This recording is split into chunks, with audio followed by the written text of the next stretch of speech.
Okay, folks, welcome back. Did a couple little changes here. We lowered the height of this a little bit. Make sure our phone's charging. All right, we got a couple of figures here that we need to finish putting tufts on them. And then we're going to do a little bit of a kind of a pause to see what kind of stuff that we're going to build in the next week or so to finish up. Maybe have a scenario for something we can use these guys in. Here we go. That probably ought to do it.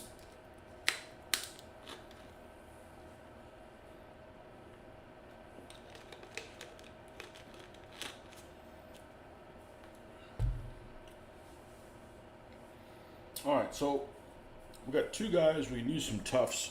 Let's go ahead and grab the tuft vault. The tuft vault. And these are the Australian ones. So we're going to pull a couple from there. And then, what did we decide? Did we like these or not? I think we did. The Highland ones, and what other one did we have? We had one that was like dead. Let's put these back on. That didn't work so well. It's not that one. It's not that.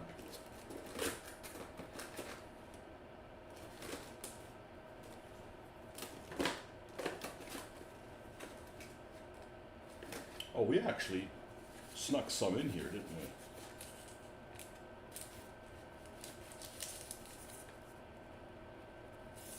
I thought I had an extra one I dropped there. Maybe I already consumed that one. Okay, well, we're definitely going to use the Australian ones of the dry grass. I don't think we used a light brown. We didn't use this one. We didn't use the huge ones because the bottom of them is kind of hard. Yeah, we used one other one. Now I can't seem to find it. There's nowhere else these things go.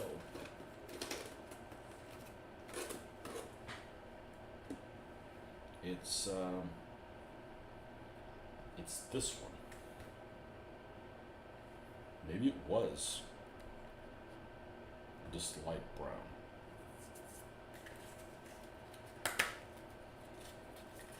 Well, let's pick some of the smallest light browns that we've got. There's a small one here.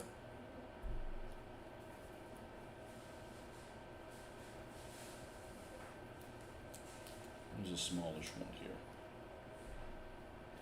Okay. We'll take two of those. We may actually not end up using that many. And then let's grab two of these.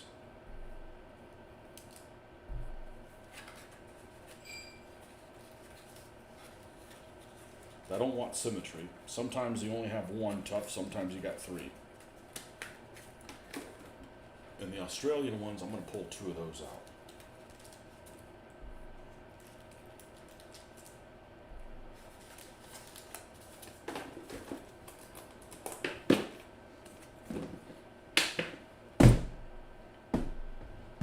This is a tight fit, it barely fits underneath there. Okay. So what we're doing Harrison and we're doing Genders. A couple of other riflemen. Of course, they're all riflemen except Brooke, who's an observer. I'm not sure what he's supposed to be equipped with other than a bayonet.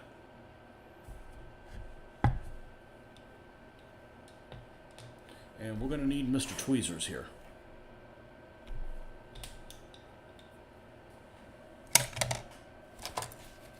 Which is right here. Alright, so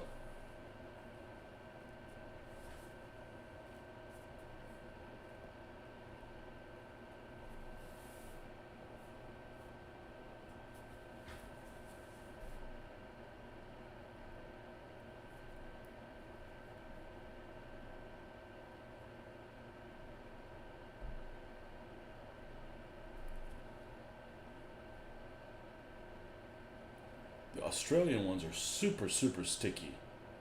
So they're really good to put in places where other ones are probably going to give you a lot of trouble.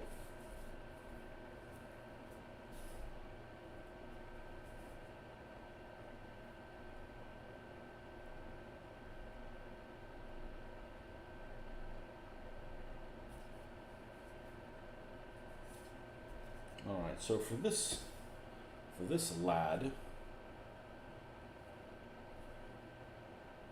I'm going to put the other one here.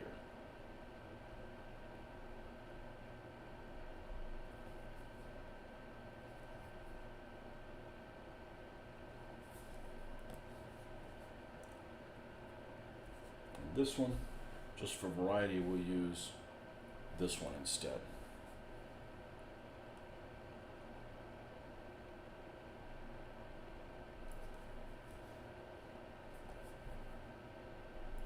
And we'll save one of each of these for a later date.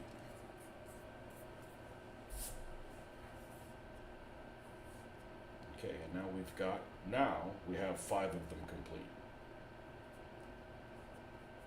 And I pray this plastic is durable, because I'm enjoying these figures more than any other figures I've painted at any army. I don't know, I had this expectation that they were going to be boring and not exciting, and they're anything but that.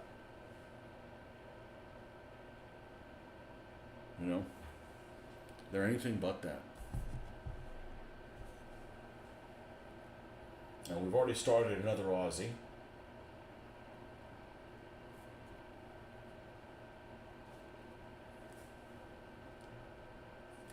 And we did work on the A13 a little bit this morning, off camera. Got all the rivets done on the back of it. Working our way around to this side. Takes a long time. But you only have to do it once.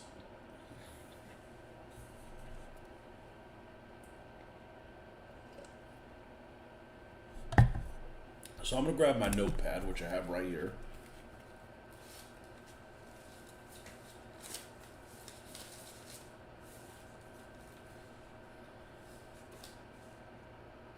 Boy, I had this thing a while.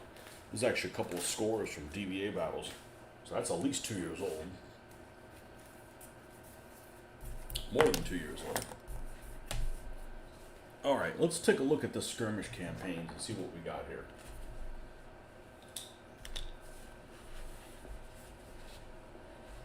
And see what has some of these forces. Now, we've got something coming in the mail tomorrow. Now, I would like to use that in some of these scenarios.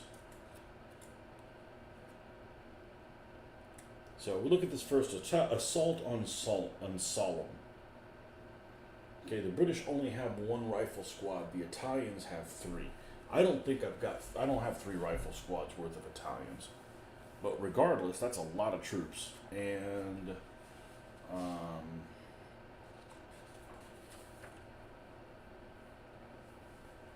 there's a sand dune in there, mud hut, stucco building.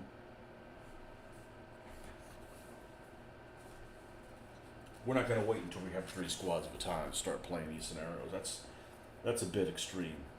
This one Halfaya Pass is a convoy ambush, which looks pretty cool, but we don't have any of those Italian convoy vehicles yet.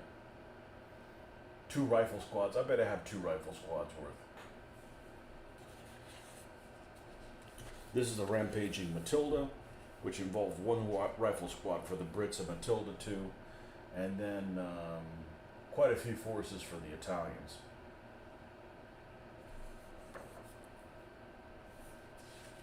Fox in the Open is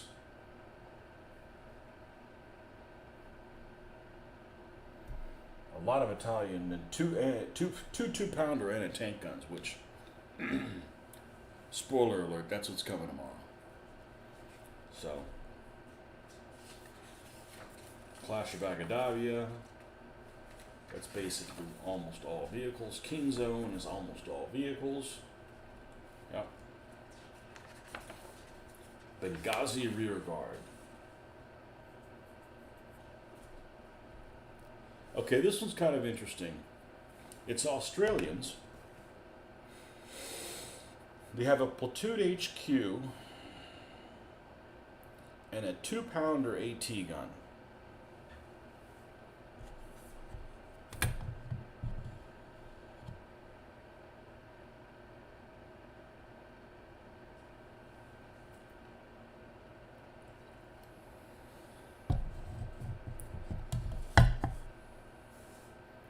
The platoon HQ has an LT that has a Webley and a Thompson, a sergeant with a Webley and an Enfield, a Bren gunner, an assistant gunner, and a rifleman, and then a 2-pounder AT gun.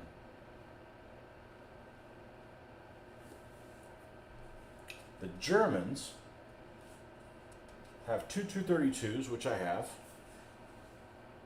Do I have two of them? It's two of the ones with the antennas. Why do I have two of them with antennas? No, I've got one with antennas. I've got three 231s and one 232.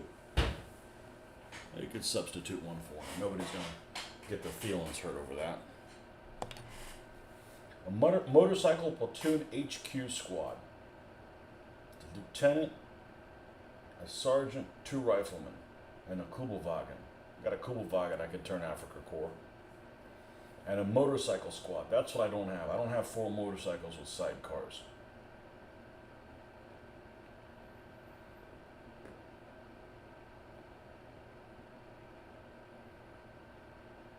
I think this is a cool. See if this is a cool scenario. It's got a 4x8 board. Got a road running through the middle of it. Rock outcropping. Brush. Ridges, yeah, doesn't look too bad.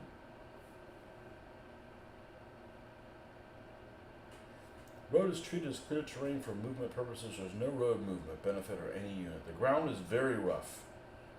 Wheeled vehicles move at half of the normal movement rate when moving off-road. In addition, roll a d20 for each off-road movement for any vehicle. On a roll of 20, the vehicle suffers a mechanical breakdown and is immobilized. It was really rough.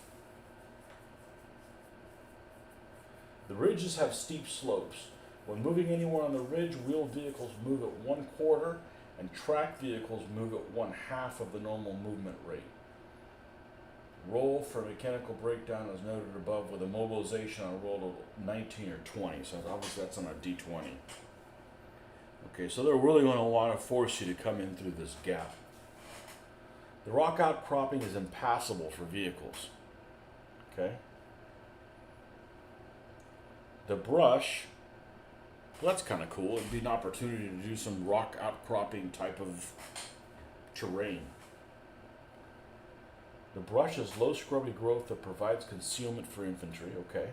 British player deploys in anti-tank personnel mines. All British forces may start in foxholes. So that's one of those things I thought I was actually going to do. You know, is make some foxholes for the desert, which should be pretty easy to do with MDF. You know, and then build up the edges. So that's something I was looking at doing. So that's good. 2-pounder may be dug in and camouflaged. Okay, so we need a dug in thing for the 2-pounder. All right, so here's what I'm gonna write down. We're gonna write down these are some projects to do. We're gonna make some foxholes. I don't want them by commercial. I'd rather make my own because you can make them to whatever design you want them to be. You know, I want them to be big enough for the penny to fit in there, and then you can move them around as you need to. We need what do we say? An emplacement.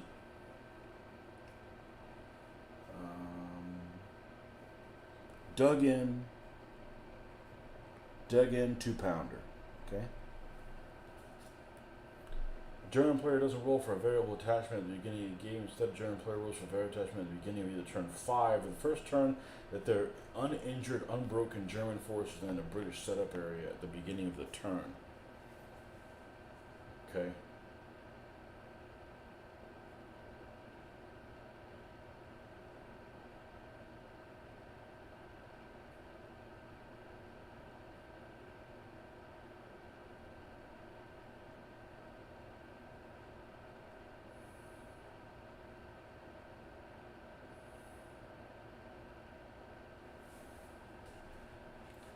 Okay, this is actually a pretty reasonable scenario. This is a pretty reasonable scenario. The only thing it does not have, 4 motorcycles with sidecars.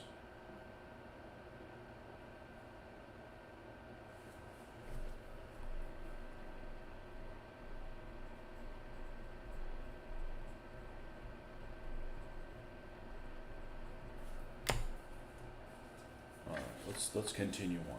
Point 209, I believe, is mostly tanks. No, Australians again, a 2-pounder, an infantry squad, 2 Panzer IIIs. I got them. It's basically Brits on a ridge.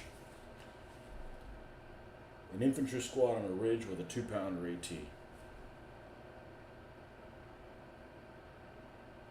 The Australian player may deploy 2 rows of barbed wire across the board at any time within 3 inches. Okay, so that's the other thing we need to do is we need to make barbed wire, which we have the stuff for it. Okay.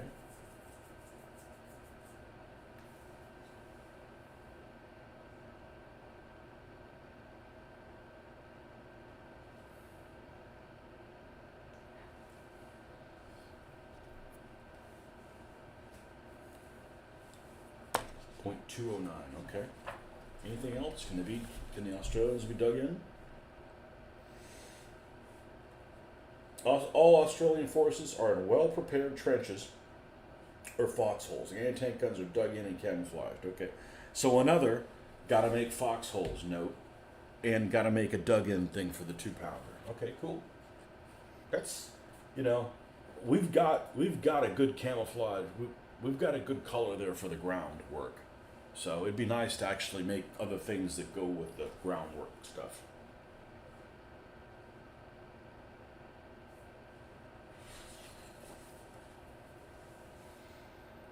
Okay, and the Germans have a couple Panzer IIIGs. Pioneer HQ squad with an LT, a sergeant, 3 riflemen with Car 98s, and 2 Pioneer squads. That's a lot of stuff. Well, I could always play that with regular Germans. They don't have to be Afrika Korps livery. Alright? And all their optional forces I basically have. Just not in Afrika Korps color. So you need an Australian infantry squad and the 2-pounder, which is coming. Okay.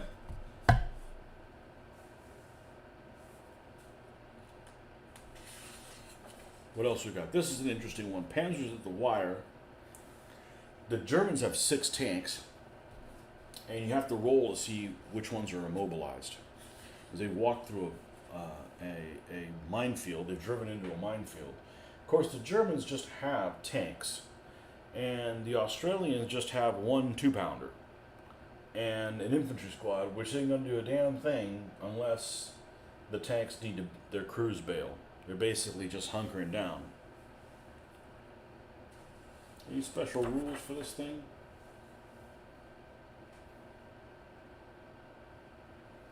Oh, well, there's trenches. There's trenches. Well, that's a lot more to do. We won't do that. We won't do that one first. But I could probably make my own trenches too.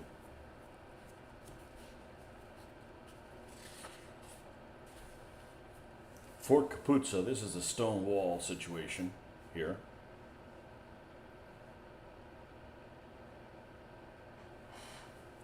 This is a bigger scenario, if I remember correctly. There's a Germans on the defense. I think this one has a bunch of Matildas in it. Yep, 6 Matildas and 6 Cruiser Mark IIAs, which is basically A-tons with, not tank busters, but, you know, A-10 cruiser tanks with the howitzer in them. So they're an HE only tank.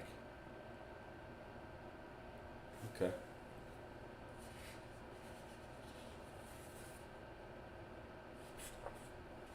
Bardia Road Airfield.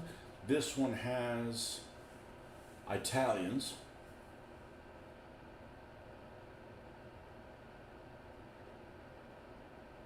Rifle squad.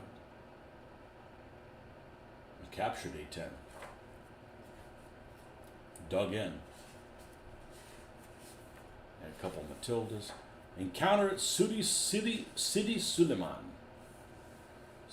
Matildas and A10s, 4 of each, and 3 Mark 6Bs versus a cacophony of different panzers. Okay.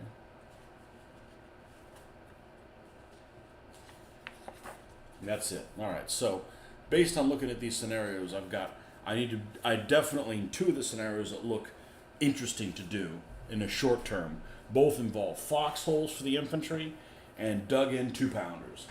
So, okay. Well, we know what we're going to do with that then, with that information. We know what we're going to do with that information.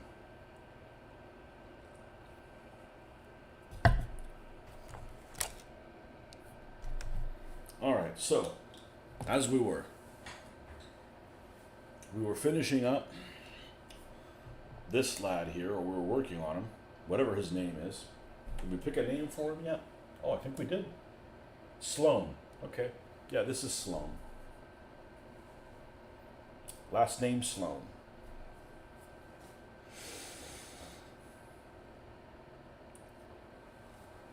Whew.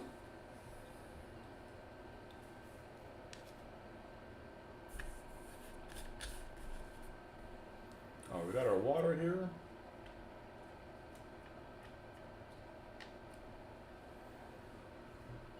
Yes, 4 motorcycles with sidecars. I think that's 2 of those Italeri sets. They come with 2. I think they come with 2 aerial motorcycles and 2 motorcycles with sidecars.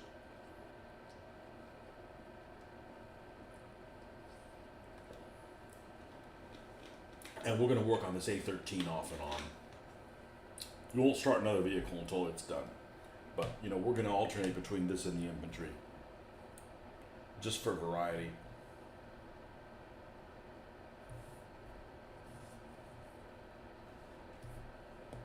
It's going to take a bit of work to make it look stellar, but we'll get there.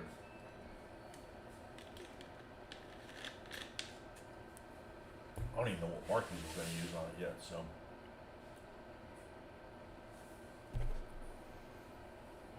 Put this away. All right, and where are my usual suspects in the brush category? Here's one. Let's get, that's really distracting.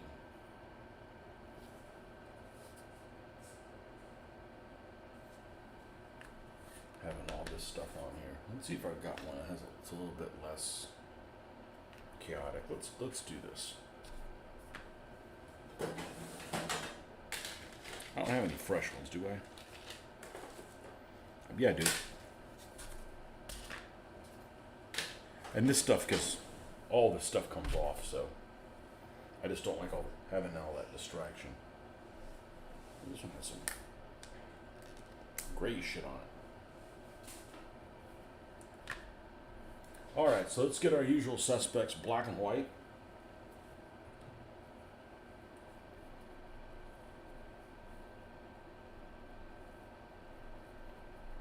And then we're going to work on the straps. So the straps are gray green. I've been pretty happy with that. Vallejo gray green. Green gray, sorry. Oh, 971.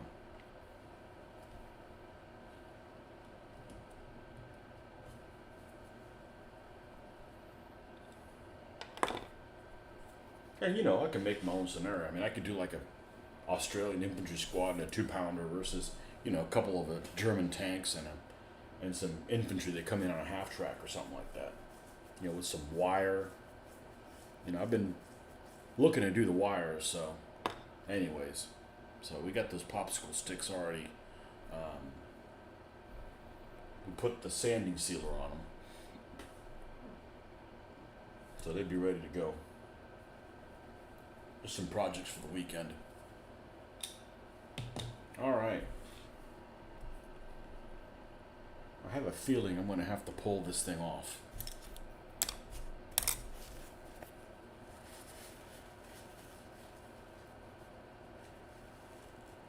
And then scoop some of this goodness out.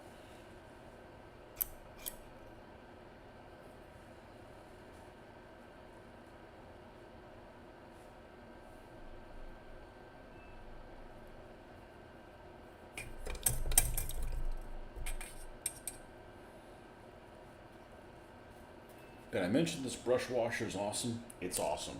And it's so simple. And I should have gotten one 30 years ago. One of those things you don't know you need until you get one. You're like, man, where you been all my life?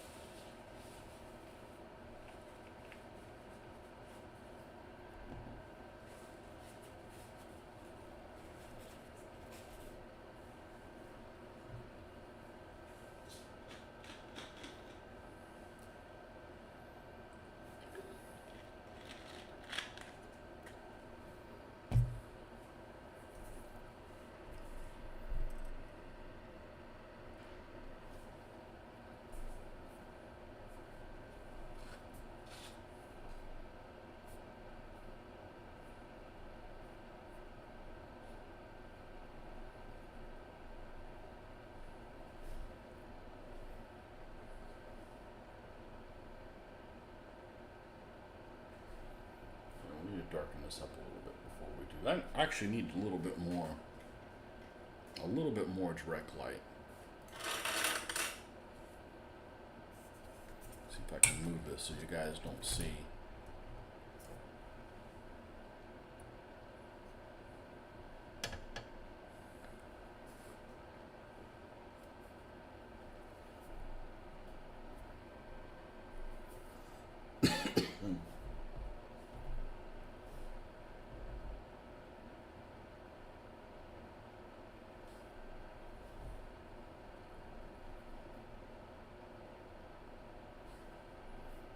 Actually, I'm going to go a little bit darker.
Sure we got everything that could possibly be in that color.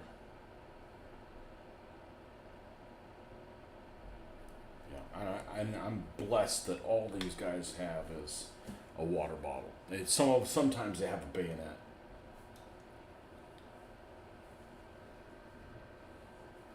Man, slow night. Well, it is only 8 o'clock, so we don't get the ball moving in about half an hour, then we'll punt and continue another night.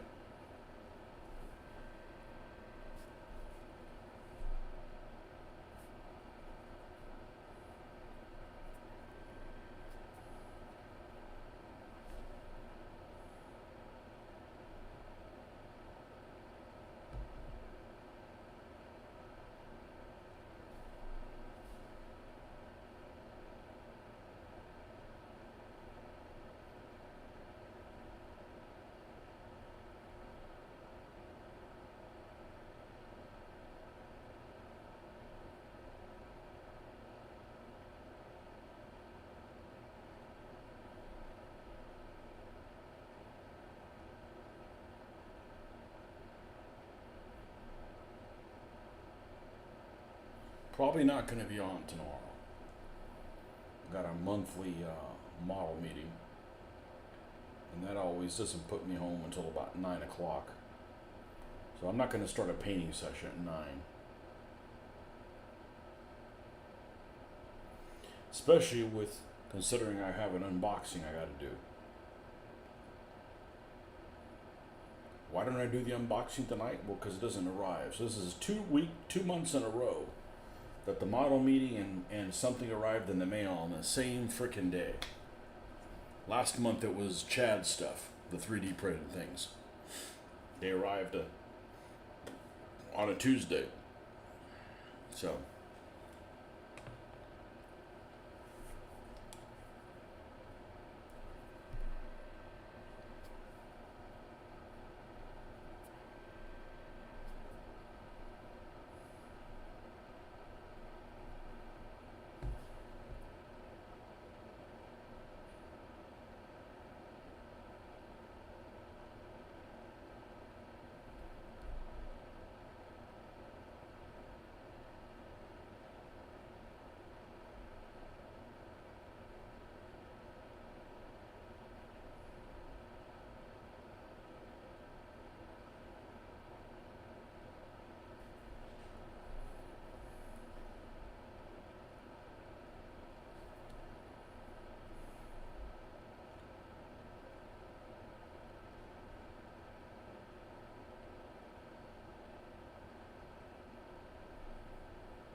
It's a pretty bright color. We don't need to add white to it to lighten it up anymore.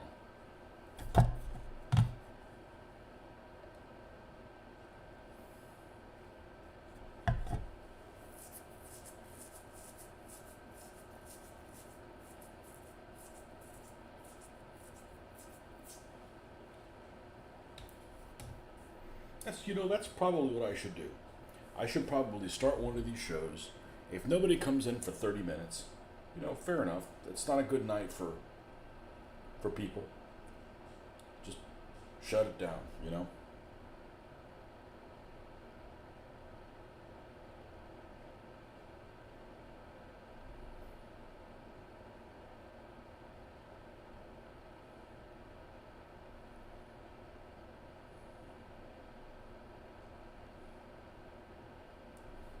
Yeah, there's no need for this to be any brighter.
We still got some details to put on this carrier, like paint a little shovel and stuff down there. It's kind of a crude little vehicle, but it works.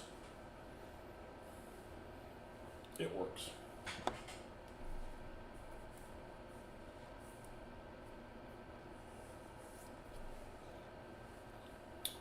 All right. Well, I'm going to go ahead and shut this thing down since it's apparently you guys are watching football or something tonight. But we'll try it again probably on Wednesday.